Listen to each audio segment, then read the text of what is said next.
of September was hard. I wasn't used to getting up so early in the morning. I wasn't used to this whole notion of homework. And I got my first quiz at the end of the month. I never got quizzes when Mom homeschooled me. I also didn't like how I had no free time anymore. Before I was able to play whenever I wanted to. That's my 6-year-old son, Lachlan. Cute, right? Except it isn't what I was told to expect. Lachlan lost his speech shortly after he turned 1. It was just gone. With COVID and other adventures, getting help was hard. When I finally did, they said it was almost definitely apraxia and that it would take years of therapy to help. And ultimately, I should prepare for him to need a speech device. No one would listen when I said that he wasn't born with it. He had talked. He used to say, "I love Gog," and "again," and "guck" for trucks, and all the sounds that he seemed to have lost. But they still insisted that I was wrong. He was born with it. Maybe I was imagining those sounds. I don't know. At 4, shortly before starting school, he still couldn't say bye or pig or even yeah. It used to be "guh" for yeah. It was really hard to watch other kids talking in full sentences, and he just couldn't.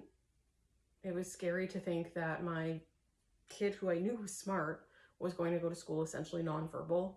And it scared me to think that people would not see how smart he is. We finally got into speech therapy, which I'll get into in another video. But shortly after he turned 4, I read about fish oil. I read that it was all positive reports were anecdotal, but some parents swore by it, that it helped lead to gradual improvements in their child. I know the Apraxia community, at least around here, frowns on even mentioning fish oil. I'm not sure why. Again, that's a conversation for another day. Ultimately, I decided I had nothing to lose. He's not allergic to fish, so I gave him 1 dose of children's fish oil. He woke up the next day and said, "My favorite color is red." And later that day, "What kind of fuel does a pickup truck take?"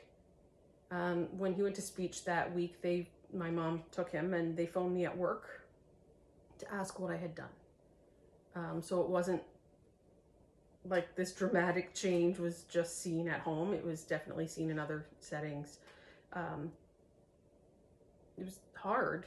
And I debated a long time about putting my child on social media and putting both of us out there, really. But I know that a picture's worth 1,000 words. And other people's stories led me to try fish oil. And if I hadn't read their stories and seen their stories and seen similar videos, I never would have. So I figured if it could help just one child, I'm gonna put it out there. Thanks.